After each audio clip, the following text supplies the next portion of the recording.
Hello student, welcome to Biology by Neha Patel.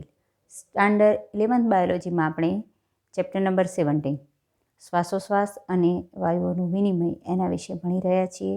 આજનો lecture number 9. આપણો topic છે વાયુઓનું વહન. આપણે લાસ્ટ લેક્ચર નંબર 8માં વાયુઓના વહન વિશે થોડી માહિતી મેળવી ગયા હતા. આપણે બંને શ્વસન વાયુ O2 અને CO2 એ રુધિર દ્વારા વહન પામે છે, પણ કઈ રીતે સંયોજન બનાવી અને કઈ રીતે એનું વિયોજન થાય છે એ પ્રક્રિયા સમજવાની છે. લાસ્ટ લેક્ચરમાં આપણે આને અનુસંધાનમાં એટલું સમજી ગયા હતા કે O2નું વહન એ રુધિર દ્વારા થાય. એમાં રક્તકણ દ્વારા 97% O2 વહન પામે, જ્યારે રુધિર રસ દ્વારા દ્રાવ્ય સ્વરૂપમાં 3% O2નું વહન થાય. CO2ના વહનમાં આપણે જોયેલું કે 20-25% CO2 રક્તકણ દ્વારા, 70% બાયકાર્બોનેટ સ્વરૂપે અને 7% એ રુધિર રસમાં દ્રાવ્ય અવસ્થામાં વહન પામે છે. બરાબર? તો આપણે એ ટેક્સ્ચ્યુઅલ ટોપિક પહેલાં હું તમને દર્શાવી દઉં છું અને પછી આપણે એ જે ટેક્સ્ટબુકનો ટોપિક છે એ નોટ્સમાં સારી રીતે ભણીએ છીએ. આમાં જે હું દર્શાવું છું એ તમે વિડીયો પોઝ કરીને જોયા પછી ટેક્સ્ટબુકમાં એ ટોપિક જોઈ લેશો. એક્ઝેક્ટલી ટેક્સ્ટબુકમાંથી જ પોઈન્ટ ટુ પોઈન્ટ દર્શાવું છું, પણ સાથે બોર્ડમાં ભણાવતા હોય એ રીતે આપણે આ ટોપિક નોટ્સમાં ભણીશું, તો તમે ઇઝીલી આ ટોપિકને સારી રીતે ભણી શકશો. ચલો, લાસ્ટ લેક્ચરમાં જે ટેક્સ્ચ્યુઅલ ટોપિક આપણે O2 અને CO2ના વહન માટે કયું માધ્યમ છે? રુધિર માધ્યમ છે.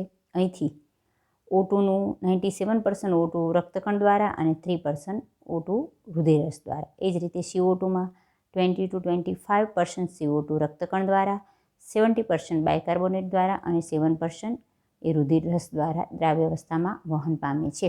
તમારે MCQ માટે પણ આ ટકાવારી યાદ રાખવાની રહેશે. ચલો, હવે આપણે ઓક્સિજનનું વહન કઈ રીતે થાય એ અને પછી કાર્બન ડાયોક્સાઇડનું વહન કઈ રીતે થાય એ સમજવાનું છે. બરાબર? હવે એ સમજતા પહેલાં આપણી જે ફિગર આગળની છે એમાં તમને એક પોઈન્ટ સમજાવું છું. એ પહેલાં જોઈ લો, પછી આ ટોપિક આપણે સમજીશું. ચલો, આ ફિગરમાં તમને ખબર છે કે હંમેશા આગળનો જે ટોપિક જોયો એ પ્રમાણે કે આંશિક દબાણ પ્લસ સાંદ્રતા ઢોળાંશ અને બીજા જ પરિબળો એ રીતે હોય છે કે હંમેશા O2 એ વાયુકોષના વાયુકોષમાંથી O2 રુધિરમાં આવે. આપણને ખબર છે કે રુધિર એને વહન કરાવી અને ક્યાં સુધી લઈ જાય? અહીંયા પેશી સુધી. તો એનો મતલબ કે રુધિર એ O2ના વહન માટેનું માધ્યમ છે. હવે અહીંયા ખાસ જુઓ તો O2 માટે શું થવું જોઈએ કે O2 અહીંથી વહન પામી અને અહીંયા રુધિરમાં આવે, પ્રસરણ પામીને O2 એ વાયુકોષમાંથી પ્રસરણ પામી અને રુધિરમાં પ્રવેશે. કેમ પ્રવેશે એ આગળ આપણે જોઈ ગયા છીએ. પરંતુ એ જ્યારે પણ રુધિરમાં પ્રવેશે પછી O2 સ્વરૂપે વહન નથી પામતો. એ અહીંયા વાયુ સ્વરૂપે વહન ન પામતા વિવિધ સંયોજનો બનાવે છે. કોનામાં? રુધિરમાં. હવે રુધિરમાં પણ એ જે પણ સંયોજન, તો આપણને એવું કેમ થાય એ બધા પરિબળ જોઈશું કે કેમ. અને પહેલાં તો એટલું જ સમજી લો કે O2માં હંમેશા જોડાણ કયા સ્થાને થાય અથવા જે સંયોજનો છે એનું નિર્માણ કયા સ્થાને થાય? વાયુકોષોના સ્થાને. એ સ્વરૂપે એ વહન પામે અને અહીંયા તો એની વાયુ સ્વરૂપે જ જરૂર છે, એટલે પેશી સ્થાને જઈ અને જે સંયોજન છે એનું વિયોજન થઈ જાય અને O2 મુક્ત થશે.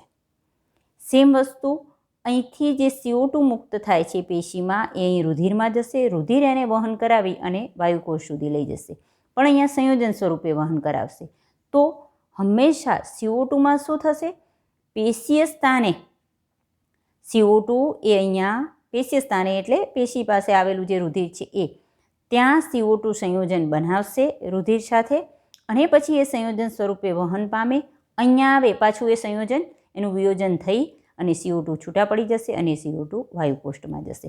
એટલે પહેલાં તો એ બે વસ્તુ ધ્યાન રાખવાની કે બધા પરિબળ એ રીતે અસર કરતા હોય છે કે, શબ્દ ખાસ ધ્યાન રાખજો. ફિગર જોશો તો તમને કન્ફ્યુઝ ન થાવ એટલે હું તમને ફિગર ખાસ સમજાવું છું. બધા જ જે પરિબળો છે સંયોજનના એ રીતે ગોઠવાયેલા છે કે O2 માટેની વાત કરીએ કે વાયુકોષ્ઠના સ્થાને O2 રુધિર સાથે સંયોજન બનાવે અને પેશિય સાથે એ સંયોજન છૂટું પડે, એટલે કે એનું વિયોજન થાય અને એમાંથી O2 મુક્ત થાય. CO2 માટે શું છે? પેશિય સ્થાને સંયોજન બને અને વાયુકોષના સ્થાને એ સંયોજન છે એનું છૂટું પડે, એટલે કે એનું વિયોજન થાય અને CO2 મુક્ત થાય. બરાબર છે?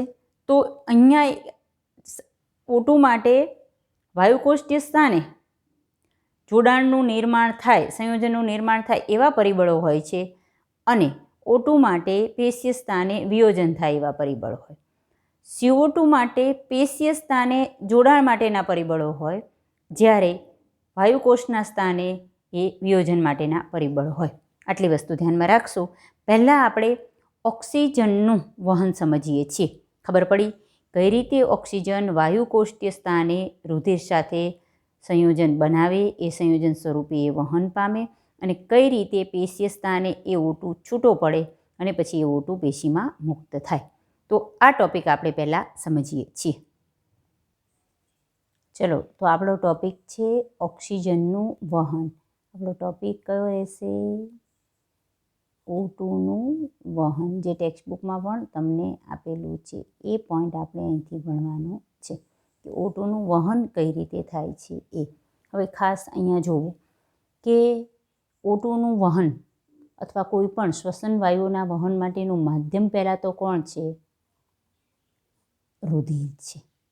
અહીંયા ખાસ ધ્યાન રાખવાનું કે રુધિર એક પ્રકારની પેશી છે અને એમાં રુધિર રસ જે પ્રવાહી સ્વરૂપ છે એ, જેને એનું આધારક કહેવાય છે, એ આવેલું છે અને રુધિર કોષો આવેલા છે. પહેલાં તો રુધિરનું આપણે આ બંધારણ ખબર હોવી જોઈએ.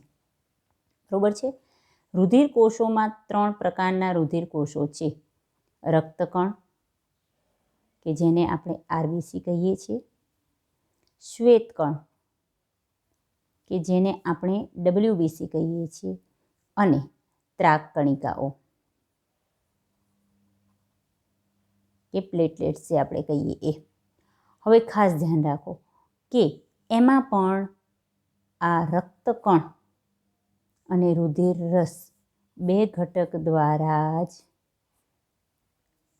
O2 અને CO2 બંનેનું વહન થાય. કારણ કે શ્વેતકણ છે એ આપણી રોગપ્રતિકારક શક્તિ સાથે સંકળાયેલા છે અને જે પ્લેટલેટ્સ કે ત્રાક કણિકાઓ છે એ રુધિર ગંઠાવાની ક્રિયા સાથે સંકળાયેલા છે. ઇન શોર્ટ, વાયુઓના વહન માટે આ 3 કોષોમાંથી કયું કોષ જવાબદાર છે? રક્તકણ અને પ્રવાહી સ્વરૂપ આવેલું રુધિર રસ. આ ખાસ ધ્યાન રાખશું. બરાબર છે? તો હવે ત્યાં જ આપણે જોયું હતું કે O2નું વહન જે થાય છે એમાં 97% જેટલો O2 એ RBC દ્વારા વહન પામે. બરાબર છે? તો O2ના વહનમાં 97% કોના દ્વારા વહન પામે છે? RBC દ્વારા. જ્યારે માત્ર 3% જેટલો જ એ કોના દ્વારા થાય? રુધિર રસ દ્વારા. તો 3% છે એ રુધિર રસ દ્વારા વહન પામે છે. આટલું અહીંયા ધ્યાન રાખવાનું. આ વસ્તુ ખબર પડી ગઈ? હવે જુઓ કે જ્યારે પણ O2નું વહન થાય છે તો આપણે કીધું કે કોના દ્વારા થાય? રક્તકણ દ્વારા. તો જ્યારે રક્તકણ દ્વારા વહન થાય ત્યારે કયા સ્વરૂપે વહન પામે? તો એ હિમોગ્લોબિન સ્વરૂપે વહન પામે છે. હવે રક્તકણ દ્વારા એટલે કે RBC દ્વારા જે O2નું વહન થાય છે એ સમજી રહ્યા છીએ આપણે. ખબર પડે છે? આપણે અહીંયા કહેલું કે રુધિર રસ દ્વારા થાય, રક્તકણ દ્વારા થાય. રક્તકણ દ્વારા 97% જે થાય છે અને 3% રુધિર રસ દ્વારા. તો આ જે રક્તકણ દ્વારા જે વહન થઈ રહ્યું છે એ ટોપિક આપણે અહીંયા ભણી રહ્યા છીએ. ઓકે? રક્તકણ ખબર છે આપણને કે એની રચનામાં મહત્ત્વનો ઘટક રક્તકણ એ શું છે? લાલ રંગનું આયરન ધરાવતું રંજક કણ છે. બરાબર? અને એમાં શું આવેલું હોય છે? હિમોગ્લોબિન. આપણે એમ કહીએ કે આ પણ જાણવા જેવી વસ્તુ છે. આપણે હંમેશા એમ કહીએ કે રુધિરનો રંગ કેવો હોય?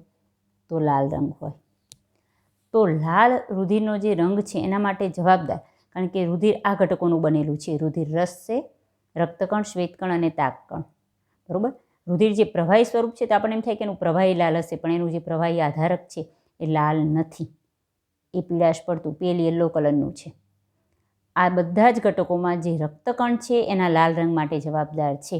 જો કોઈ વ્યક્તિના રુધિરમાંથી તમે બધા જ રક્તકણ કાઢી લો તો એનું કલર લાલ રહેતો નથી. તો રુધિરનો જે લાલ રંગ છે એ કોને આભારી છે? રક્તકણને આભારી. તો રક્તકણમાં એવું કયું ઘટક છે? હિમોગ્લોબિન, બરાબર છે. અને સાથે આયરન Fe પણ ધરાવે છે. તો જે હિમોગ્લોબિન છે એ, જેને આપણે HB શોર્ટમાં કહીશું, એ લાલ રંગ માટે જવાબદાર ઘટક છે. આપણે જેમ કહીએ કે O2 છે રક્તકણ દ્વારા વહન પામે છે, તો રક્તકણમાં પણ કયા ઘટક સાથે જોડાય છે? હિમોગ્લોબિન સાથે જોડાય છે. કઈ રીતે હિમોગ્લોબિન સાથે O2 જોડાય અને HbO2 બનાવશે?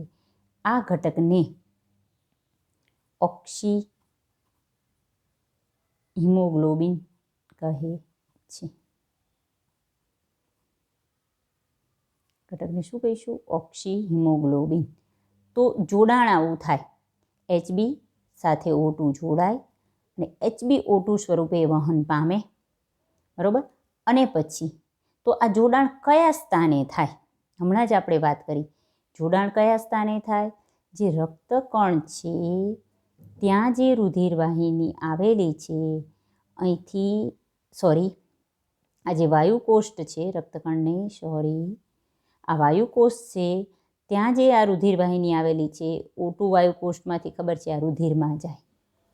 તો આ HbO2નું નિર્માણ આ રુધિરમાં થાય, પણ કયા સ્થાને? વાયુકોષના સ્થાને.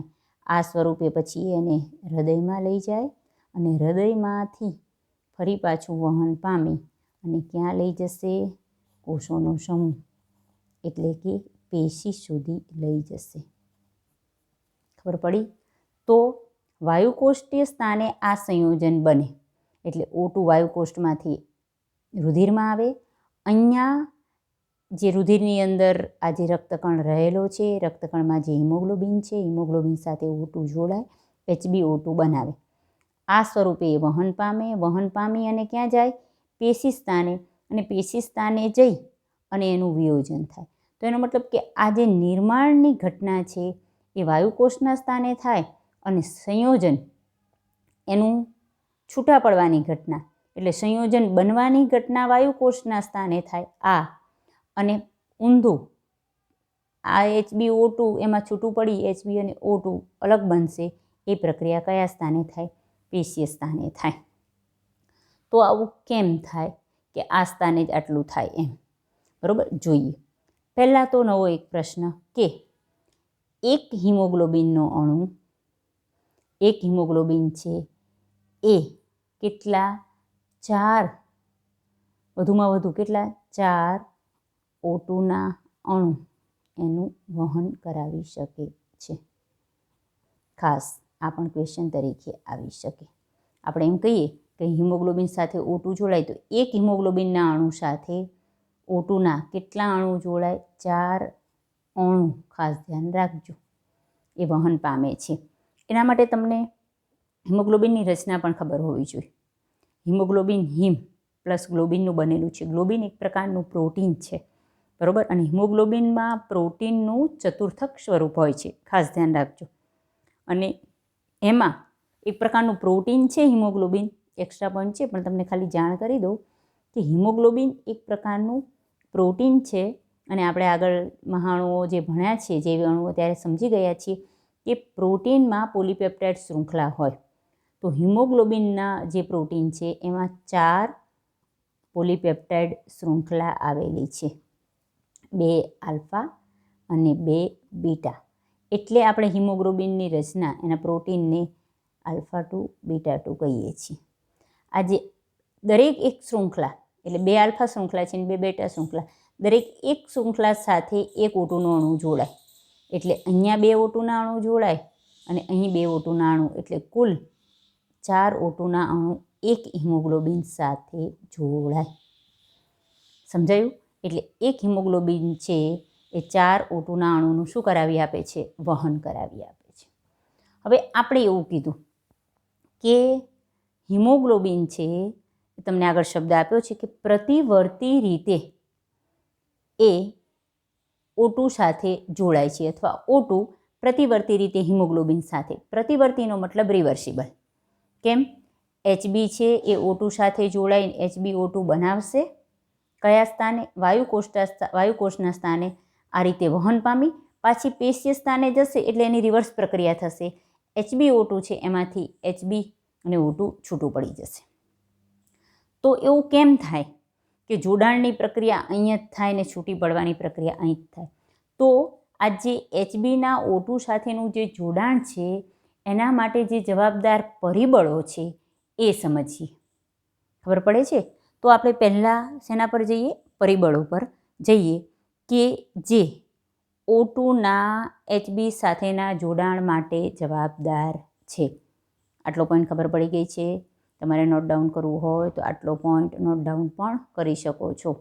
બરાબર છે? ટેક્સ્ટ બુકમાં છે જ, પણ આ તમારા સમજવા માટે આ વસ્તુ છે. ચલો આગળ જઈએ. જે આપણે પ્રક્રિયા જોવાની છે એ અહીં તમને શું સમજાવું છું કે સૌપ્રથમ જોડાણ માટે, કોના જોડાણ માટે? તો O2ના HB સાથેના જોડાણ પર અસર કરતા પરિબળો જોઈએ. બરાબર? પહેલાં એ પરિબળ જોઈએ અને એવું હોય કે એ પરિબળ છે એ વાયુકોષીય સ્થાને વધુ અનુકૂળ હશે એટલે વાયુકોષના સ્થાને O2 હિમોગ્લોબિન સાથે જોડાઈ જશે અને પેશીના સ્થાને એ પરિબળની અનુકૂળતા ઓછી હશે અથવા અવરોધક અનુકૂળ વધારે હશે એટલે ત્યાં જઈ અને રિવર્સ પ્રક્રિયા થઈ અને O2 પાછો શું થઈ જાય? છૂટો પડી જાય. એટલે જોડાણ પર અસર કરતા પરિબળ જોઈએ. એમાં પણ બે પ્રકારના પરિબળો આવશે. જુઓ, પહેલો જે પ્રકાર જોઈએ છે એ કયો છે? એવા પરિબળો કે જોડાણને આભારી પરિબળ છે, જોડાણ માટે આભારી પરિબળ છે. એટલે એવું પરિબળ કે જે જોડાણને મદદરૂપ થાય, મદદરૂપ થતા પરિબળો. બરાબર? તો એમાંનું એક પરિબળ એ O2નું આંશિક દબાણ, જેને આપણે PO2 કહીશું. આ પરિબળોમાં એવા પરિબળો કે જે જોડાણ માટે અવરોધક પરિબળ હોય. જોડાણ માટે કેવા પરિબળ હોય?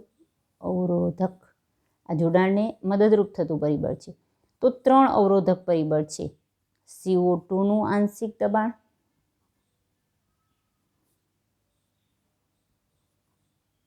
એને આપણે શું કહીશું? PCO2. બીજું છે H+ આયનની સાંદ્રતા અને ત્રીજું છે તાપમાન. સમજાય? પહેલાં તો આ O2ના HB સાથેના જોડાણ પર આ અસર કરતા ટોટલ 4 પરિબળ છે. એમાંથી એક પરિબળ એ આ જોડાણને મદદરૂપ થતું પરિબળ છે અને 3 પરિબળો છે એ જોડાણ માટે અવરોધક પરિબળ છે. ઇન શોર્ટ, આ પરિબળનું પ્રમાણ જો વધારે હોય જે સ્થાને, ત્યાં જોડાણ વધુ થાય અને આ પરિબળ ત્યાં ઓછા હોય. બરાબર? ઇન શોર્ટ, એવું સ્થાન કે જ્યાં આ O2નું HB સાથેનું જોડાણ થતું હોય ત્યાં જો આ પરિબળ વધુ હોય, આ પરિબળ ઓછા હોય, કારણ કે જે મદદરૂપ પરિબળ છે એ વધારે હોય અને અવરોધ કરતું પરિબળ ઓછું હોય, તો ત્યાં જોડાણ વધારે થાય. સમજણ પડે છે? તો આપણે કે એવું કીધું, અહીંયા ખાસ ધ્યાન રાખો, આપણે શું કીધું કે વાયુકોષ્ઠ એવું સ્થાન છે કે જ્યાં HBનું O2 સાથે જોડાણ થઈ અને HbO2 બને છે. કારણ કે રુધિર તો અહીંયા પણ હાજર છે, અહીંયા પણ હાજર છે. કેમ ઊંધું નથી થતું? અહીંયા કેમ છૂટું નથી પડતું ને અહીંયા જોઈન્ટ થતું નથી? જોઈન્ટ અહીંયા જ થાય છે O2 અને અહીંયા જ મુક્ત થાય છે. એટલે અહીંયા સંયોજન થાય છે અને અહીંયા વિયોજન થાય છે. ઇન શોર્ટ અહીંયા જોડાણ થાય છે અને અહીંયા જોડાણ છૂટું પડે છે. તો જે વાયુકોષ્ઠીય સપાટી છે ત્યાં આ પરિબળોમાં એવું છે કે વાયુકોષ્ઠીય સપાટીએ PO2 ઊંચું હોય છે. આપણને ખબર છે વાયુકોષ્ઠીય સપાટીએ O2નું આંશિક દબાણ 104 mmHg છે, બરાબર છે. અને ત્યાં CO2નું આંશિક દબાણ ઓછું છે. કેટલું છે? 40 mgh છે. ત્યાં H+ આયનની સાંદ્રતા પણ ઓછી છે. તો ઇન શોર્ટ શું થયું કે વાયુકોષ્ઠ એવું સ્થાન છે કે જ્યાં આ મદદરૂપ પરિબળ ઊંચું હોય એટલે કે વધારે હોય છે. આ અવરોધક પરિબળ આ નીચું હોય, H+ આયનની સાંદ્રતા પણ ઓછી હોય. તો અવરોધ કરતા પરિબળો ઓછા અને નીચા છે, જ્યારે મદદરૂપ કરતા પરિબળો ઊંચા છે. કયા સ્થાને? વાયુકોષ્ઠના સ્થાને. એટલે વાયુકોષ્ઠના સ્થાને જોડાણ થાય, બરાબર. પહેલાં તો આ 4 પરિબળ આ રીતે લખી લેજો. ટેક્સ્ટબુકમાં તમને સળંગ આપેલા છે. O2ના HB સાથે જોડાણ પર અસર કરતા પરિબળો, બરાબર છે. એમ લખી પરિબળો કે જે જોડાણ માટે આભારી છે અથવા જોડાણ માટે મદદરૂપ થતા પરિબળો તો કયા આવે? O2નું આંશિક દબાણ એટલે કે PO2. એવા પરિબળો કે જોડાણ માટે અવરોધક પરિબળ હોય તો કયા આવે? CO2નું આંશિક દબાણ એટલે કે PCO2, H+ આયનની સાંદ્રતા અને તાપમાન. હવે જુઓ, આના પરથી આપણે જોઈએ કે ઓક્સિજન વિયોજન ચક્ર શું છે. આગળના જે પરિબળો જોયા એના પરથી એક રચના જોવાની છે, એક ઘટક જોવાનું છે. ઓક્સિજન વિયોજન ચક્ર એટલે શું? આગળ જ આપણે કીધું કે જે PO2 એટલે ઓક્સિજનનું આંશિક દબાણ, એની જે ટકાવારી છે ઓક્સિજનનું આંશિક દબાણ એના વિરુદ્ધ ઓક્સિજન સાથે હિમોગ્લોબિનની સંતૃપ્તતા એટલે જોડાણ, એનો જો તમે આલેખ દોરો તો ટેક્સ્ટબુકમાં પણ તમને આલેખ આપેલો છે. કોના વિરુદ્ધ? અહીંયા શું તમારે લેવાનું છે? PO2 એટલે ઓક્સિજનનું આંશિક દબાણ એની અંદર mmHgમાં. વાય એક્સિસ પર શું લેવાનું છે કે O2 સાથે HBની સંતૃપ્તતાની ટકાવારી. O2 સાથે HBની સંતૃપ્તતા એટલે જોડાણ થવાની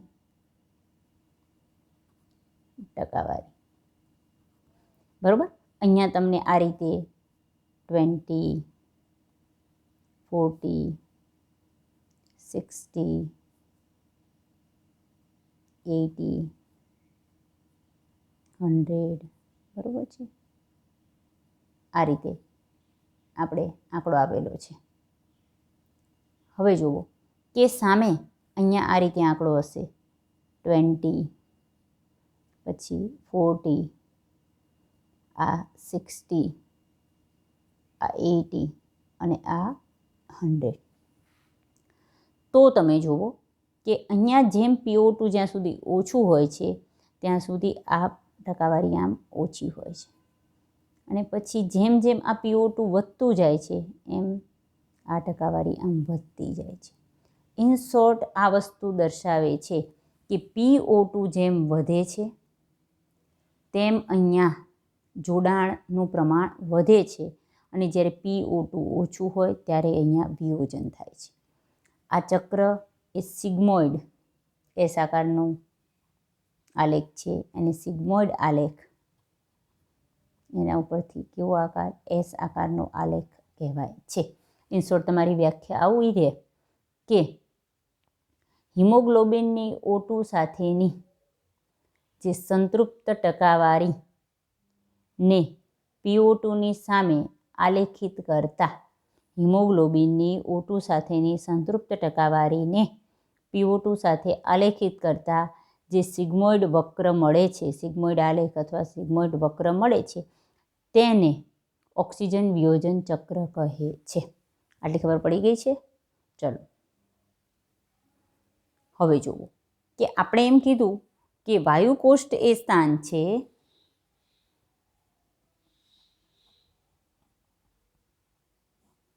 કે જ્યાં HB સાથે O2 જોડાય અને એટલે કે ઓક્સી હિમોગ્લોબિનનું નિર્માણ થશે. વાયુકોષ્ઠ એ સ્થાન છે કે જ્યાં આ સંયોજન બને છે.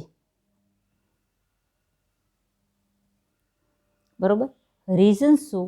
કે આ સ્થાને જે બધા જ એને અસર કરતા પરિબળો છે એ સાનુકૂલિત છે. સંયોજન માટે બધા પરિબળો શું છે? સાનુકૂલિત. આગળ જે 4 પરિબળો જોયા હતા એમાં મદદરૂપ પરિબળ, ચલો કયું હતું? PO2. અવરોધક પરિબળ કયા હતા? PCO2, H+ની સાંદ્રતા અને ત્રીજું તાપમાન. બરોબર છે. તો વાયુકોષ્ઠીય સ્થાને આ વસ્તુ કેમ બને છે, કેમ નિર્માણ થાય છે? કારણ કે આ જે બધા પરિબળો છે એ સંયોજન માટે સાનુકૂલિત થયેલા છે. કેમ? કારણ કે વાયુકોષ્ઠીય સ્થાને PO2નું પ્રમાણ ઊંચું, PCO2 એનું પ્રમાણ નીચું, H+ની સાંદ્રતા ઓછી અને તાપમાન પણ નીચું હોય છે. જુઓ, આ 3 પરિબળો કે જે અવરોધ કરે છે એ અહીંયા ઓછા છે અને આ પરિબળ કે જે મદદરૂપ થાય છે એ ઊંચું છે. તો એનો મતલબ કે આ 4 પરિબળ એ વાયુકોષ્ઠીય સ્થાને વધુ સાનુકૂલિત છે અને આ પરિબળો કોના માટેના છે? HBના O2 સાથેના જોડાણને અસર કરતા પરિબળ છે. એના કારણે જ આવું જોડાણ કયા સ્થાને થાય? વાયુકોષ્ઠીય સ્થાને થાય. પછી આપણે એમ કહીએ કે એનું વિયોજન કયા સ્થાને થાય? પેશીય સ્થાને. હવે ખબર પડી કેમ? કે આ સ્વરૂપે એ વહન પામી અને પેશી સુધી જશે. મેં તમને ફિગરમાં દર્શાવી લીધું છે. અને પેશીય સ્થાને એનું વિયોજન થાય છે. કારણ કે ત્યાં જે પણ બધા પરિબળો આવેલા છે એ એના વિયોજન માટે જવાબદાર છે, એના છૂટા પડવા માટે જવાબદાર છે. કેમ? કારણ કે તમે પેશીય સ્થાને જાઓ તો પેશીય સ્થાને હંમેશા એમ કહે છે કે ઊંધી પ્રક્રિયા થાય. કઈ રીતે? PO2 એનું પ્રમાણ નીચું. બરોબર. આ મદદરૂપ પરિબળ છે. અવરોધક પરિબળ તો જે PCO2 એનું પ્રમાણ ઊંચું, H+ની સાંદ્રતા બરોબર એનું પ્રમાણ વધુ અને તાપમાન એ ઊંચું. તો અહીંયા સમજણ પડે છે કે અહીંયા સંયોજનને જે અસર કરતા પરિબળ હતા એ મદદરૂપ પરિબળ ઊંચું છે અને અવરોધક પરિબળ ઓછા છે. કયા સ્થાને? વાયુકોષના સ્થાને. એટલે ત્યાં આવું સંયોજન બને. પેશીય સ્થાને શું છે? કે વિયોજન માટે બધા પરિબળ જવાબદાર છે. એટલે મદદરૂપ કરતું પરિબળ છે જે જોડાણને એ નીચું છે અને જોડાણને અવરોધક પરિબળ 3 અહીંયા ઊંચા છે. તો અહીંયા પેશીય સ્થાને ઊંધી પ્રક્રિયા થાય. જે HbO2 બનીને આવ્યું હતું એ પ્રતિવર્તી રીતે આપણે કીધું રિવર્સિબલ, HB અને O2 છૂટા પડી જશે અને આ O2 એ ત્યાં પેશીમાં વહન પામીને જશે અને પછી પેશી એનો ઉપયોગ કરશે. ખબર પડી? અને એક ક્લાસ તમને પ્રમાણ આપે છે. આ પ્રમાણ જોવો ખાસ કે સામાન્ય રીતે જે સામાન્ય દેહધાર્મિક પરિસ્થિતિ હોય